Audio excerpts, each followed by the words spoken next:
Today I'm going to share how to book wedding clients as a caterer. So if you're trying to be a wedding caterer, or if you're a wedding caterer who's not getting a ton of leads, I hope these tips can help, because I promise you, you might be missing the ball on one of them. So before I dive into these tips, I just want to remind you to hit that subscribe button so that you can get more videos like this one week after week. And thank you guys so much for your support. It's you watching these videos that keep me going, because at the end of the day, I provide these tips, you grow your business, and vice versa. I've met a couple of caterers who are not in the wedding space, but they're trying to be. And I've had a couple of people ask me how to do that. And I just want to share some tips that I think can help. Now, here's the thing. Often when I say these tips, people are just like, but those aren't very wedding focused. But I'm going to tell you why I share the tips that I do. So the first one is that you need to showcase your work. So when I say this one, people say, but I haven't booked any wedding. How am I going to showcase my wedding catering? Well, here's the thing though. When you're trying to book a wedding, you don't necessarily need to be showcasing your wedding catering skills. You just need to be showcasing your catering skills, period. Because when people are making decisions about food and stuff like that, they're really making that decision based on the food, not based on if you're able to provide the food at a wedding. Think about it like this. How many times have you been to an event, you've met someone, you've eaten something, and you're just like, oh my God, this is amazing.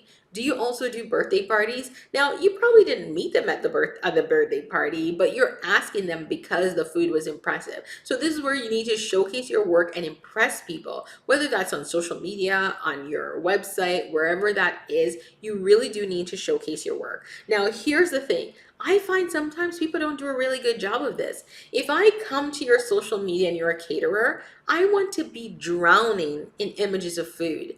I want to be drooling over my phone. And if that's not happening, chances are you're not doing a very good job of marketing yourself.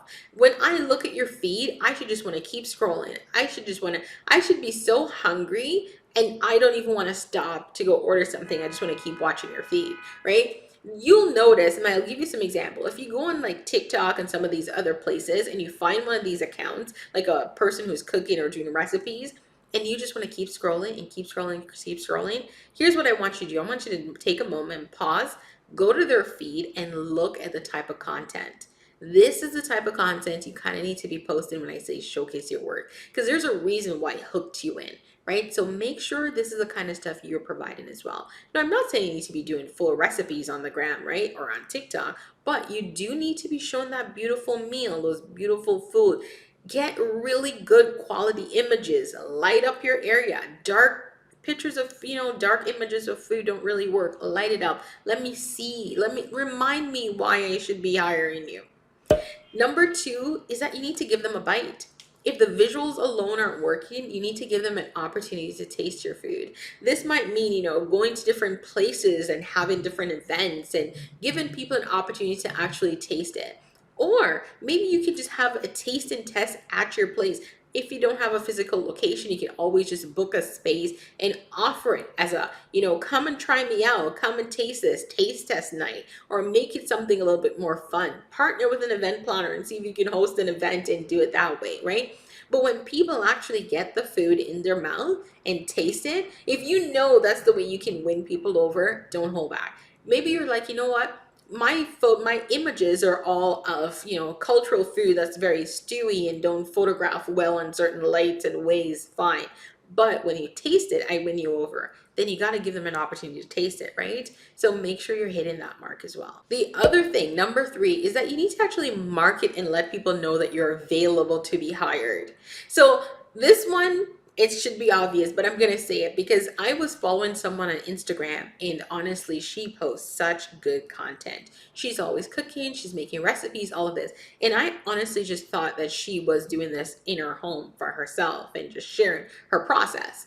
It turns out that she actually had a catering business, and I didn't know that. I was not aware. It was not listed in her bio. It was not noted in the caption of any of her posts. It was not said in any of her videos. I honestly thought she was just recipe sharing.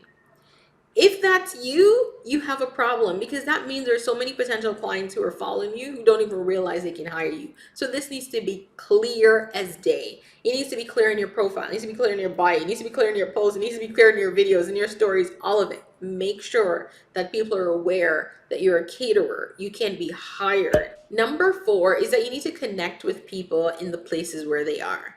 Like I mentioned earlier, sometimes that might just be doing, a taste test event or something like that. But if you're a caterer in your local city, I know in my city in Toronto, the minute the weather is warm, there are a ton of events. There are a ton of events where you can book space as a vendor and have an opportunity to have, a little stand and do your thing. If you're a caterer trying to get your name out, this might be a good one because you're meeting people in places where they're out and about trying to eat, trying to have fun.